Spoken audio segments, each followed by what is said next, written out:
implicit differentiation is going to be different because we will be taking the derivative of functions that are defined implicitly. Okay? So first we're going to start off thinking about what defined explicitly and implicitly means. So defined explicitly is what we've been dealing with so far. It is stuff like y equals 2x plus 7. Or f of x equals the square root of x minus 3 plus x squared, or something like that. If things are defined explicitly, they are only in terms of one variable. They can be written as like a f of x function. Okay, so it's solved for y, basically, is what you have. So defined implicitly is not solved for y. In some cases, it could be solved for y, and others, there's no way to really solve it for y because of the nature of the problem. So, like, for example, this first equation, y equals 2x plus 7, I could also write that same equation as negative 2x plus y equals 7. It is the same line, but it is now defined implicitly because it is not solved for the y. However, we could take it back to being defined explicitly really easily by just moving that 2x back over, right? However, there are some functions that we have looked at that cannot easily be solved for y. So, for example, we could do x squared plus y squared equals 64. Okay, what's that the equation of? What does it look like if you graph it? I know. We're doing these right now in pre-cal.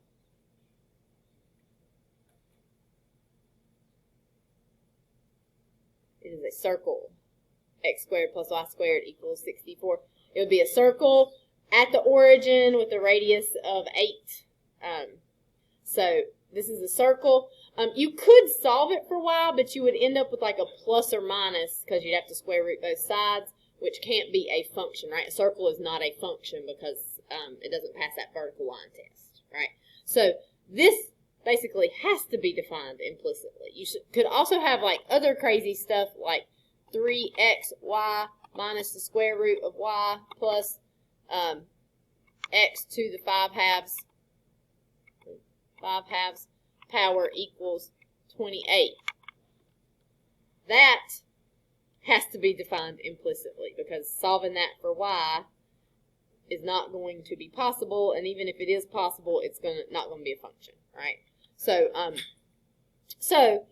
we will be looking at taking the derivative of equations that are defined implicitly, meaning they've got x's and y's. Okay?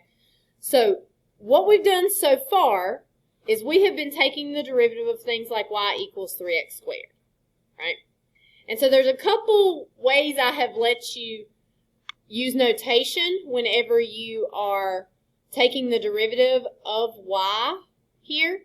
I have either let you call that y prime equals 6x, or we have done dy dx equals 6x.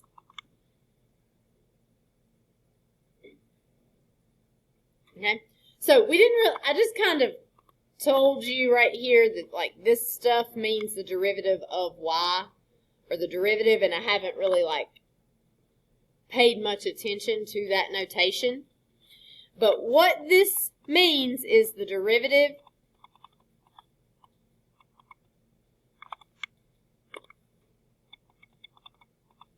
of y with respect to x. Okay, so far we've been taking all of our derivatives with respect to x, and since our variable over here is just a y, the derivative of y is 1, and then the dy dx goes with it. Over here, we're taking the derivative with respect to x, so we don't have to put anything special with that. Okay? This is also why on your calculator, if you take a derivative on the calculator, you have to type in your equation and then you put comma x at the end. That is because you are telling the calculator that you are taking the derivative with respect to x. It is possible to take the derivative with respect to other variables. We will not do that until we get to related rates. So even in this section, we will always be taking the derivative with respect to x. There is a chance they may use different variables like a t or something in place of the x, but it will always be that primary variable. Most everything's going to be x and y. So if I'm trying to take the derivative of 3y squared with respect to x, right? This d over dx, we've just been reading it as that's the derivative, right? But if I was being more specific, it means the derivative with respect to x. Okay? So what we have to do when we're taking the derivative of something with respect to x, but our variable is not x, is we're going to take the derivative like we always do, right? So power rule, product rule, chain rule, all of those things still apply. This one's just a simple power rule, right? We'll just get 6y to the first power. But if we're taking the derivative of something with a y, and we're taking that derivative with respect to x, we must do what they call, it's like a chain rule a little bit. The derivative of that y is dy dx. So basically, anytime you take the derivative of anything that has a y, you have to multiply it by dy dx. Okay? So whereas if this was an x like we saw up here, we just get 6x. If it's a y, we have to have 6y times dy dx. If you think about it over here, I guess technically, maybe you could do like a dx over dx. But that, because they're the same, would just be 1, so it's unnecessary, right? Okay, questions here? All right, so let's look at what we will be doing for these problems. So these first couple just ask us to find the derivative with respect to x of these expressions here. We don't have equations yet, we just have expressions. So when we take the derivative with respect to x, we just use what we always do. Power rule right here. Derivative of 3x is 3. That's an x, so I don't have to put anything special with it. And then derivative of 2y squared would be 4y. But because that has a y with it, I have to put a dy dx. Yes. For these problems, because you're just taking the derivative, whenever we have equations, we're going to do something a little bit different. But for this, we just leave it. We still need to put that there, but we'll have more steps. All right, so if we're going to take the derivative of the second one, what have we got to use? We got to use product rule because we've got x squared times y to the third. So we would do x squared times the derivative of y to the third. That would be 3y squared, but I just took the derivative of something with a y, so what do I have to put with it? Dy dx. Plus y to the third. Does that need a dy dx? Why not? I did not take a derivative there, right? So I don't have to put a dy dx, okay? Because I did not take a derivative. So I've got y to the third times the derivative of x squared, which is 2x right here. That does not need a dy dx because it is x, right? So with x's, we don't have to put anything special. So we would just clean that up a little bit. We'd get 3x squared, y squared, dy dx, plus 2xy cubed.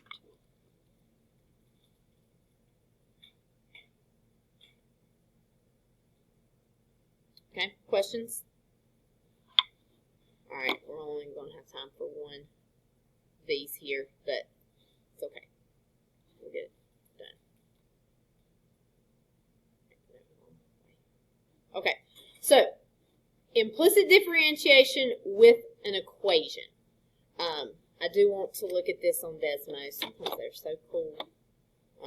Just so you guys get a picture of what we're looking at. Desmos is wonderful because it will graph things that are defined implicitly. Your calculator will not.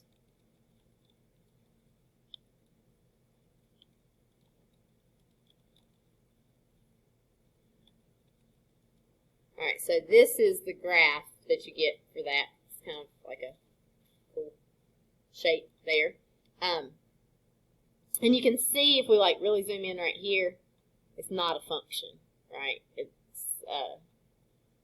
not going to pass that vertical line test there, so it has to be defined implicitly.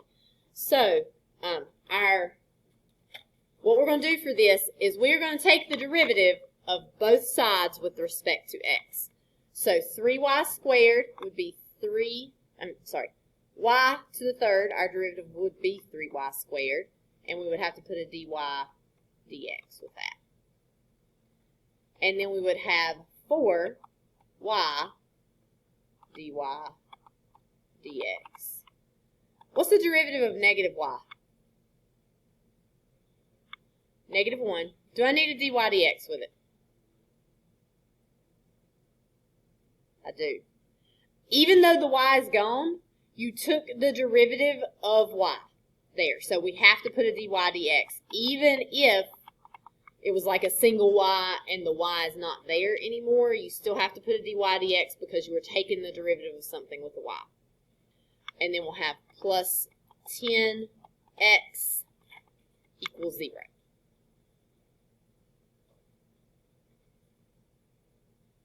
Okay, so derivative of all the terms, anything with a y has to have a dy dx. We are going to now move all the dy dx terms to the left and all the other terms to the right. In this case, everything's on the left right now.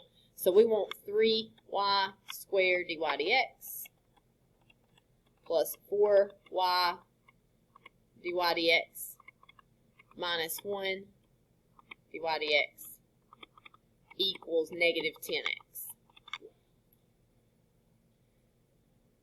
And so now that all of these terms over here have a dy dx on this side, our third step is going to be to factor that dy dx out. So we get 3y squared plus 4y minus 1 equals negative 10x. And then if we want to solve that for dy dx, we are going to divide both sides by 3y squared plus 4y minus 1.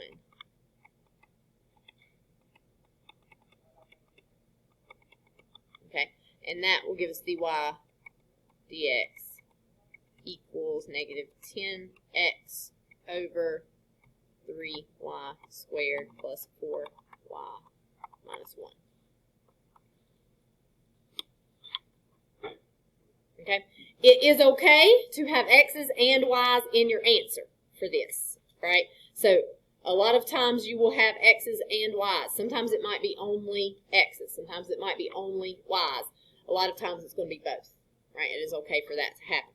So we were going to do more problems from the book tonight, but due to our short assignment here, let me look at what it is.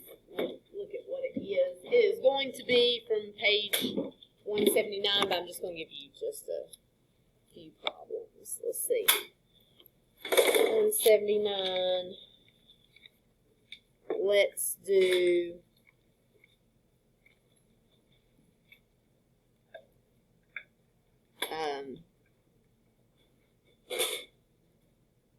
let's do 1, 3,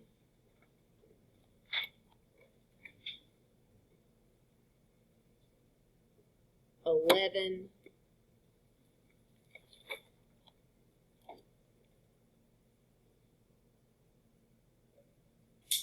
and 17. 17 might be a little tricky, but try them all. Okay, 1, 3, 11, and 17. Those should not require you to do any product rule, quotient rule, chain rule sort of stuff. We'll look at the ones that require you to do those things tomorrow after our quiz.